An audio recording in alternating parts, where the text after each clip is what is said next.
Before we get on to the video, do me a favor and hit the like button, it greatly helps out the channel. Also, while you're down there, subscribe for more. Now back to the video. Lim observed the fire giant as it made its way down the volcano, questioning if all their commotion woke it up early. Lim recognized that because of the fire giant he would have to reorganize his strategy, but first he wanted to deal with the flame snake. He turned his attention to the flame snake, noticing that the monster was starting to get its bearing, so he prepared to attack. But as he approached, the flame snake used tail slap. Luckily, Lim was able to notice in time and he jumped in the air to dodge the attack. Lim was distracting the monster, so Wang sneaked behind the flame snake, and as it was pulling back its tail for another attack, he grabbed it, and he called out for Lim. Lim started attacking the monster's face, and as this went on he called out for Youngshin to attack the flame snake from the left. Youngshin activated a drill weapon on the robot's right arm, and he quickly jumped into the scene. However, as they attacked, Lim quickly noticed that they weren't doing as much damage because of the flame snake's scales, and suddenly the flame snake lifted its head and it spat out venom. Lim barely had enough time to move back, however the robot Youngshin was operating wasn't as fast, and after getting hit the robot's right arm quickly started to melt. Lim glared at Youngshin, making note of the fact that he doesn't have enough experience to deal with monsters of this level. Youngshin noticed the concerned look on Lim's face, so he told him not to worry since the robot had a restore function. Lim expressed that he already knew this, however he still wanted Youngshin to move back for now while he lured the monster away. Lim also told Wang, who was still holding onto the monster's tail, to move back and get himself checked. Hearing this, Xiaola asked Lim if he was going to be fine by himself. Lim drawed the monster's attention at himself, and as Youngshin retreated while carrying Wang, Lim told Xiaola that he would be fine since the flame snake had yet to corner him. Xiaola, still concerned, told Lim that they would be exploring the surrounding area with cameras to make sure he doesn't run into other monsters. And as Lim dodged the flame monster's attacks, she added that rather than the fire snake, she thought their attention should be somewhere else. Lim expressed to her that he understands that the fire giant is the main problem, and Xiaola agreed. She told Lim that the fire giant is approximately 40 meters tall. The fire giant was also approaching faster than she expected. She later on guessed that the fire giant was able to cover that amount of distance so quickly because of its size. The fire giant was about halfway down the volcano, and the closer it got, the more Lim could grasp its absurd size. In his previous life it was the first Awakeners who attacked the Red Core Gate, but now it was up to him to deal with that giant. He gritted his teeth, questioning what he should do. Lim's original plan was like this: first he would defeat the flame snake in the lava lake. Then he would get near the body of the fire giant that was sleeping in the volcano, and he would proceed to stab it with the ice dragon's fang. Finally, he would finish off the fire giant, who would be weakened because of the cold temperature of the ice dragon's fang. Lim thought this was the perfect plan, but now that perfect plan is in shambles. He sighed, and then he announced through the earpiece for all the members of Team 7 to hurry towards the rear, and wait till he called for them. Using his earpiece, Wang asked Lim how they could retreat without their team leader. Lily, who was also concerned, looked on as Wang talked to Lim. Lim asked Wang if he hadn't heard of the saying, "When whales fight, shrimps will always suffer," and he expressed that if they stay here it will be like that. As he was releasing his aura, he smiled, and he expressed to Wang that first they must make the whales fight each other until they have suffered enough. Afterwards he jumped at the flame snake, and when he landed on the flame snake's body, he used the heavenly destruction step to jump across the monster's body and get close to its face. The flame snake lifted its head, and as Lim approached it opened its mouth, and it sprayed its venom. Lim swung his spear, and he cut through the flame snake's venom and tongue all at once. And as the flame snake rolled on the ground wallowing in pain, Lim started running in the direction of the fire giant, and he taunted the flame snake to chase after him. The flame snake was infuriated and it gave chase, and as he ran, Lim asked everyone, using his earpiece, if they had retreated to a safe area. Suddenly Lily shouted, saying there is no way she would retreat like the others. Lim started sweating nervously. He begged the others not to let Lily come this way, and after turning the earpiece off he continued running, hoping that Lily wouldn't cause him trouble. A short while later Lim was in front of the fire giant. Even though his combat suit is fireproof, the heat emitting from the fire giant's body was still suffocating. The flame snake, who was still chasing after Lim, used its tail slap attack again. Lim noticed the attack in time, and he moved out of the way. And as the flame snake moved past, the fire giant turned its attention to it. It suddenly punched the flame snake, disorienting it. Lim watched on, egging the two monsters to fight each other. The flame snake quickly got its bearings, and the two giants faced each other, awaiting the other to make the first move. The fire giant was first to move. It tried striking the flame snake, however the flame snake moved back and dodged its attack. Then it released its venomous spit, aiming for the fire giant's face. The fire giant lifted its right hand and blocked the venomous spit. However, the flame snake's venom started eating away at the fire giant's arm. Lim, who was watching from behind a rock, poked his head out, expressing that the two monsters fought quite well. Lim pulled out the box containing the ice dragon's fang, and as he observed the box, he thought to himself, thinking of what would be the best opportunity to use the ice dragon fang. Lim knows that the fang would be more effective if it's closer to the heart of the fire giant, so after finding an opportunity, he planned to plunge it deep inside the fire giant's heart and run away quickly. As he waited for this opportunity, he put on some combat gloves to protect his hands from the heat. Then he turned his attention to the battle, and he noticed that the flame snake was wrapping itself around the fire giant's arm. The flame snake moved quickly, and it wrapped itself around the fire giant's neck. Afterwards it started to constrict. Lim thought this was the opportunity he was looking for. He took the fang from the box, and with his spear in hand he activated the stealth skill and he started approaching the two monsters. As Lim got closer, the fire giant, who was wallowing in pain, suddenly turned its head, and it glared at the flame snake. Then the flame snake suddenly started going up in flames, starting from the end of its tail to its head. Then while it cried out in pain, the fire giant punched it in the throat, and it started ripping the flame snake apart. Lim watched nervously as this crazy scene unfolded in front of his eyes, but he thought to himself that in any case, he wanted to use the element of surprise while the fire giant was still intoxicated with the joy of victory. But as he maneuvered through the sky using the heavenly destruction step, the fire giant suddenly appeared behind him. After noticing Lim, the fire giant quickly attacked, and as the monster's fist approached him, Lim tried activating his shield, but it was too late. The fire giant slammed its hand into the ground, trying to squash Lim like a bug. Afterwards it slowly lifted its hand from the ground, but to its surprise Lim wasn't there. Then while it was in a daze, it heard a voice asking Lim to admit something. The fire giant turned its head to the source of the voice, and it saw Lily telling Lim that he would have died if it weren't for her. Lim, who was still in a daze, remained sitting on the ground questioning why Lily was here. With a cheerful smile on her face, Lily expressed that she was here to pay for food. The fire giant was infuriated by the fact that he was being ignored. Its body started fuming, and it rushed at Lim and Lily. Lily took to the front. She told Lim that she would be taking care of the fire giant, and as she activated her fire ability, Lim asked her to wait a second, and he told her to not use her ability. However, it was too late. Lily had already released her flamethrower skill, and as the flames from Lily's skill approached, the fire giant started absorbing it.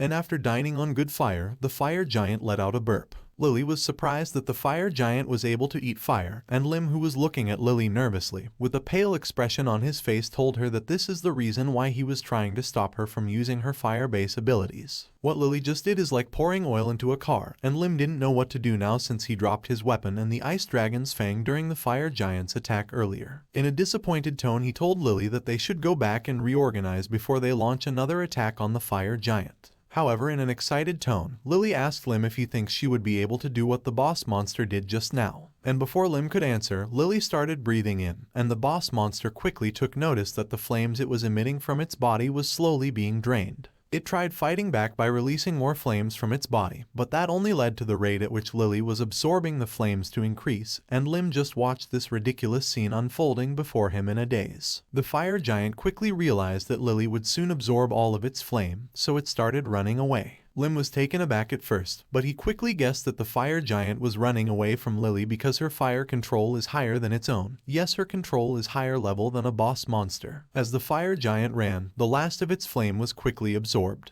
and in the end it was left completely dry. Lim was baffled. He stared at the fire giant's husk, not being able to grasp the ridiculous method at which his team was able to win. As Lily finished absorbing the last of the fire giant's flame, Lim watched her nervously with sweat dripping down his face. He never thought his team would win this way, and even for him, this was just a ridiculous way to win. Soon after the destruction of the Red Core Gate, other core gates were also destroyed by the guilds they were assigned to. The disaster was prevented faster than in Lim's previous life, and a week later construction workers and citizens volunteered to help rebuild the destroyed parts of the city. Team 7 of the White House Guild also volunteered to help rebuild, and Suridiok, who seemed to be in charge of the construction crew, motivated everyone to work quickly so they would be able to finish today. Wang helped carry heavy construction material around for the construction workers, and Youngshin helped weld things together using his robot. Some of the construction workers, who were taking a short break, called out to Suridiok and they asked him if Team 7 was a part of the White House Guild. Suridiok turned his attention to them, and the construction workers continued on saying that usually people from a guild wouldn't bother themselves with helping with such things. After they were done speaking, Suridiok clenched his fist,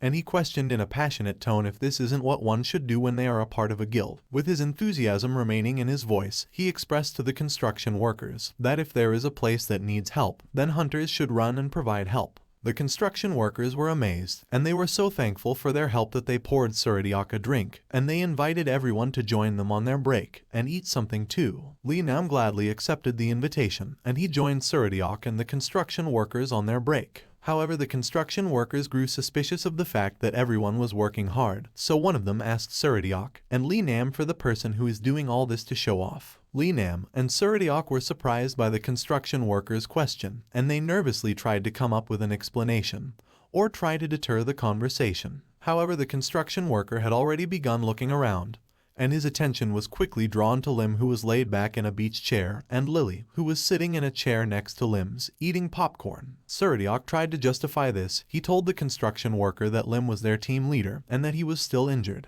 However, the construction worker noticed Lim's face, which was radiating, and he pointed this out to Suradiak, wondering what type of injuries Lim had when his face looked like he hadn't faced any hardship. Lee Nam expressed to the construction worker that he knows how it looks, but he explained that Lim was the one who suggested that the White House Guild provide public support. The construction workers were thankful for this, however they still believed that someone as young as Lim should be helping as well. As the construction workers discussed their dissatisfaction with the fact that Lim was just relaxing, Wang struck the table he sat at, and he expressed that he really enjoyed the food. Afterwards, he asked them if there was anything he could help with next. Wang's tone shifted the conversation, and as one of the construction workers stood up, he told the other worker that they should do their part and work hard. The other worker agreed, and the first construction worker asked Wang and the others to come with him since they will need the Awakener's help. And with a smile, Wang expressed that he would be right with them. According to the last prophecy left by the great sage Aximus, the citizens believed that Gate wouldn't appear for the next 31 days after the disaster. Thanks to this, many people came together and rebuilt the city quickly without any worries. Guilds have also been busy these days with disposing of monster corpses and conducting research. A few days later, Beak called out to Lim, who was resting while reading a book, interrupting his relaxation, and she asked him if he was still resting even now. She approached him with a cheerful smile, questioning if he doesn't get tired just relaxing like that.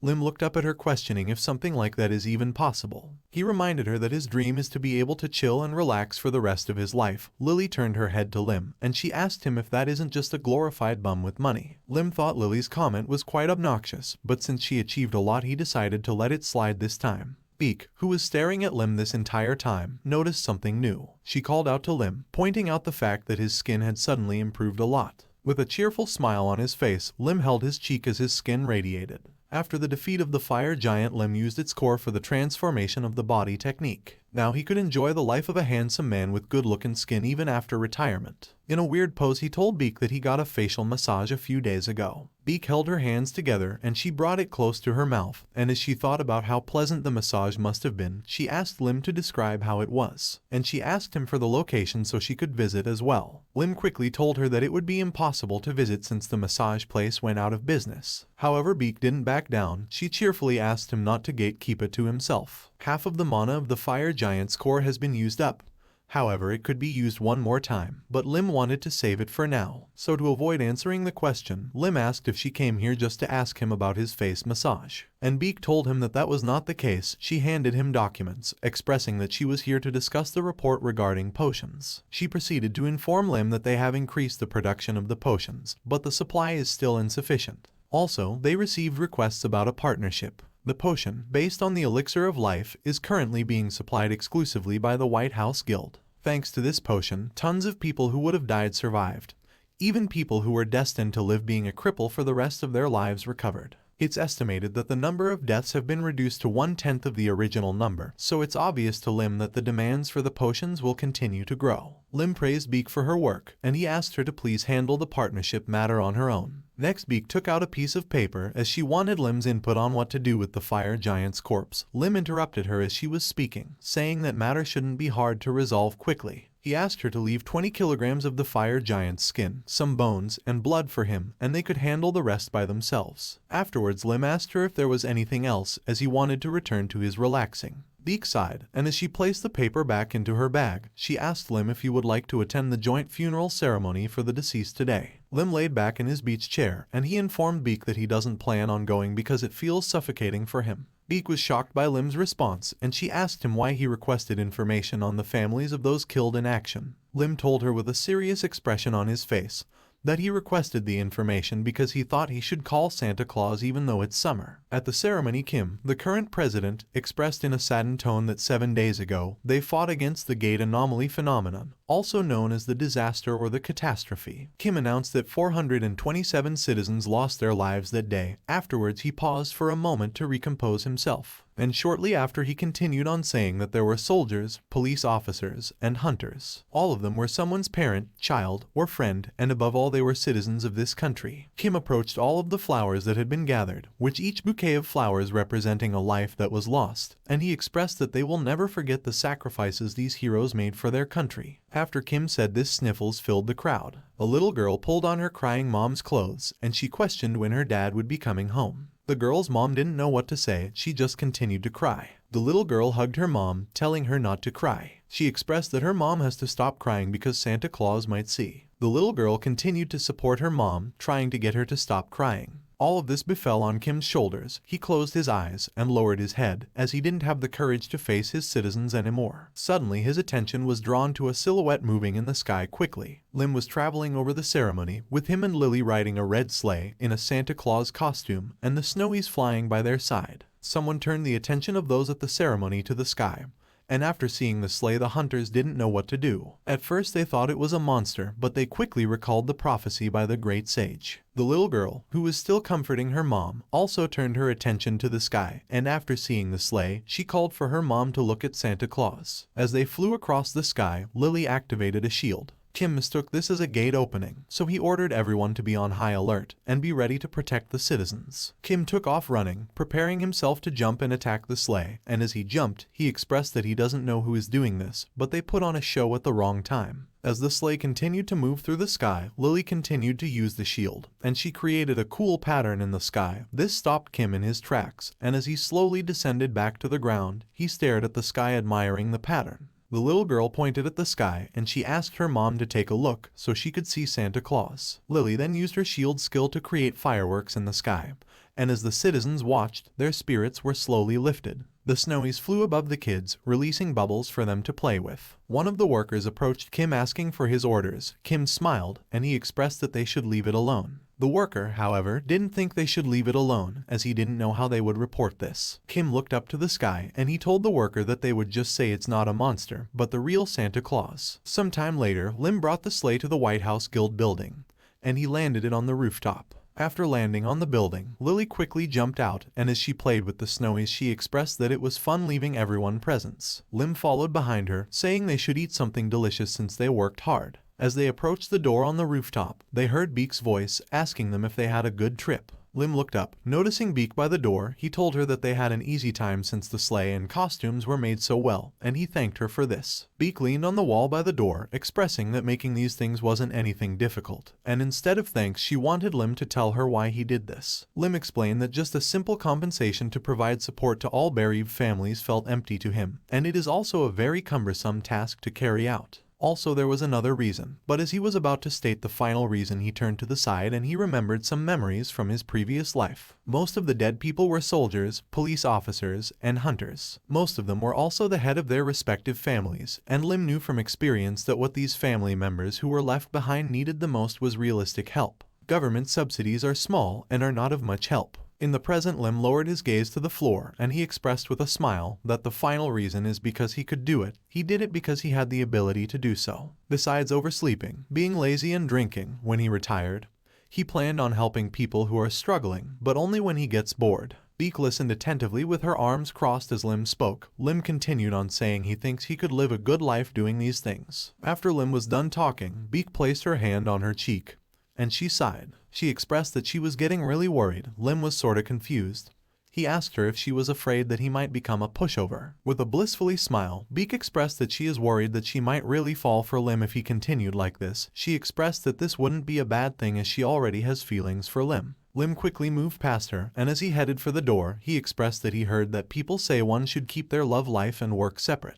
This angered Beak. She couldn't believe Lim was acting like this even after everything she said out loud. She muttered to herself, questioning if Lim wasn't a eunuch. Lim sighed, and he told Beak that he could hear her. Thanks for watching. If you enjoyed the video, then hit the like button.